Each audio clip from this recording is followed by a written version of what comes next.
তো last episode যেখানে শেষ হয়েছিল, জিজি হঠাৎ করে ইভেল আইস হয়ে যায় আর ওইখানে একটা ব্লাস্ট হয়। তখনই মোমো ওর মুখে গরম পানি ছুঁড়ে মারে, যার ফলে জিজি আবারও ঠিক হয়ে যায়। আয়রা জিজিরে চিল্লানো শুরু করে, তোমারে কতবার বলছি হাত ধোয়ার জন্য গরম পানি ব্যবহার করো। সেই করে বলে যে আরে এটা গরম পানির জন্য না, ক্যাচাপের জন্য হয়েছে। আর আমি শুধু এখানে তাকায় তাকায় টার্বো গ্রানিকে দেখতেছিলাম, মানে ওর মাইট দেখে আমার হাসি আসতেছিল ভাই। যাই হোক, আমরা দেখতে পারি এখানে অকারণও কিছুটা আঘাত পাইছে। মোমোরে জিজ্ঞাসা করে ও ঠিক আছে কিনা। জিজি অকারণের কাছে ক্ষমা চায় আর অকারণ বলে যে ইভেল আইস আগের থেকেও বেশি পাওয়ারফুল হয়ে গেছে।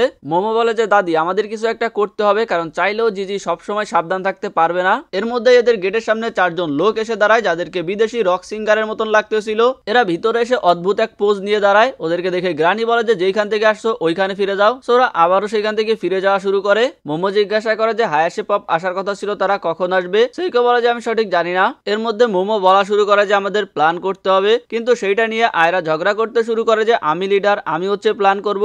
এইটা নিয়ে মোমো আর আয়রার মধ্যে আবারও ঝামেলা শুরু হয়ে যায়। এর মধ্যে সেই 4 জন আবারও ফিরে আসে আর বলে যে দুঃখিত আপনাদের ডিস্টার্ব করার জন্য, বাট এইটা কি মিসেস সেইকো আয়াসের বাসা? যেটাতে সেইকো বলে যে হ্যাঁ আমি সেইকো। দেনোরা বলে যে ও আচ্ছা, আমরা আপনার থেকে একটা রিকোয়েস্ট পেয়েছিলাম। আর এরপরে আবারও সেই অদ্ভুত ভাবে বলা শুরু করে ও ইয়ার হায়াশি, যেটা শুনে সবাই অবাক হয়ে যায় যে পাগলের মতন গুলা হায়াশি। এরপরে আমরা দেখতে পারি যে এরা বক্স টক সবকিছু প্রস্তুত করতেছে। বেসিক্যালি এরা হচ্ছে গানের মাধ্যমে এই রিচুয়ালটা পারফর্ম করে। আমরা দেখতে পারি সেইকো রেডি হয়ে গেছে রিচুয়ালটা পারফর্ম করার জন্য।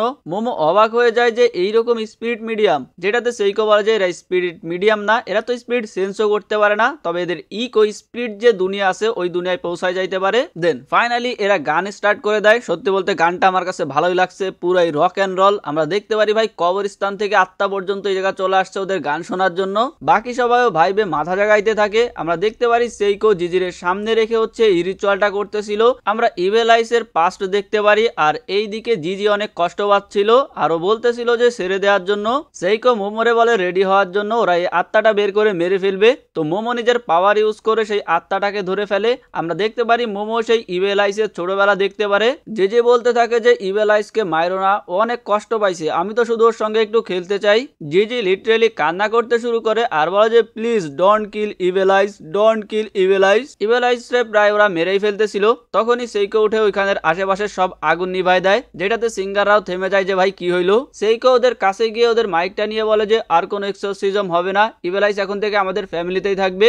যেটা শুনে তো সবাই অবাক হয়ে যায়। সেইকো ওই সিঙ্গারগুলোর কাছে ক্ষমা চায় যে ওদের ডেকে এনে এরকমটা করার জন্য, আর ওদেরকে এখান থেকে চলে যাইতে বলে। মোমো জিজ্ঞাসা করে যে ও এমনটা কেন করলো। সেইকো বলে যে কারণ জিজি এইটাই চায়। আয়রা রাগ হয়ে যায় যে তার মানে তো এখন সব সময় জিজির উপরে খেয়াল রাখতে হবে, ওর কাছে এত ফালতু সময় নাই। অকারণ বলে যে আমি আরো স্ট্রং হব, কারণ যাতে ইভেল আইস যদি বের হয়ে আসে ওরা আমি মেরে পাঠাই দিতে পারি। আয়রা বলে যে কিন্তু এইটাতে তো তোমার নিজের জীবন বিপদে পড়ে যাবে, তুমি কখনোই শান্তিতে ঘুমাইতে পারবা না। অকারণ বলে যে তাতে কিছু যায় আসে না, কারণ ও আমার বন্ধু। যেটা শুনে মোমো বলে যে তাইলে আমিও আরো স্ট্রং হব, যাতে আমরা দুইজন মিলে ইভেল আইসের সাথে ফাইট করতে পারি। এখন এইটা শুনে আয়রা আর মোমোর মধ্যে আবারও ঝামেলা শুরু হয়ে যায়। আয়রা বলে যে আমিও কম না, আমি তোর থেকে বেশি স্ট্রং হব।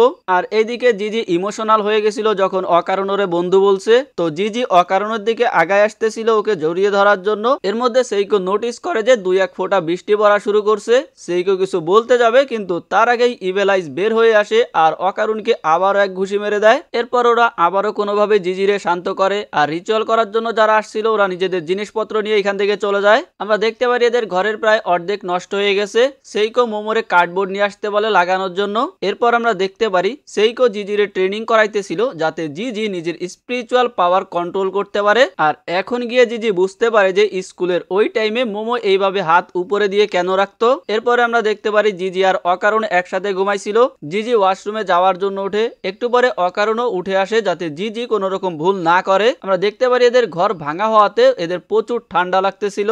যাই হোক জিজি এসে ওয়াশরুম করে আর বের হয়ে দেখতে পারে যে অকারণের জন্য দাঁড়ায় আছে। জিজি হাত ধোয়ার আগে অকারণ ওর পানি পরীক্ষা করে দেখে যে এটা যথেষ্ট পরিমাণ গরম হয়েছে কিনা। এরপর জিজি হাত ধোয়। আসার সময় দেখতে পারে যে এদের কার্ডবোর্ডের যে দেয়াল আছে ওইটা ফেটে গেছে। তো অকারণ ওইটা ঠিক করতে শুরু করে। আর এই সব কিছুর জন্য জিজি অকারণের কাছে ক্ষমা চায় যে ওর জন্য সবার এত কষ্ট করতে হচ্ছে, ও সবাইরে বিপদের মধ্যে ফেলে দিছে। অকারণ বলে যে আরে এইটা কোনো ব্যাপার না, যখন আমারে টার্বোগ্রানি ধরছিল তখন আমিও সেইকো আর মোমোরে অনেক বিপদের মধ্যে ফেলে দিছিলাম, কিন্তু এরা ওর অনেক কেয়ার করছে।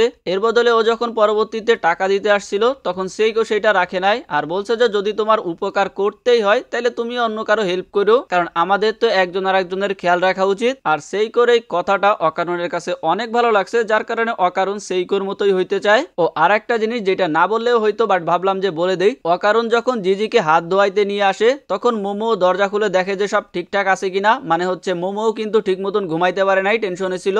যাই হোক, পরের দিন সকালে আমরা দেখতে পারি আয়রা তো সকাল সকাল উঠে পুরো মুখ টুক ধুয়ে একেবারে ফেস ওয়াশ করে মেকআপ করা শুরু করে দেয়। এরপরে এরা সবাই নাস্তা করতে বসে। মোমো আর অকারণকে দেখে বোঝাই যাচ্ছিল যে সারা রাত এরা মনে হয় ঘুমায় নাই। যাই হোক, এরপরে এরা তিনজন আবারও স্কুলের জন্য বের হয়ে যায়। পিছন থেকে জিজি বেচারা এদেরকে চেয়ার আপ করে যাচ্ছিল, কিন্তু সামনের দিকে মোমো আর আয়রা আবারও ঝগড়া করতেছিল।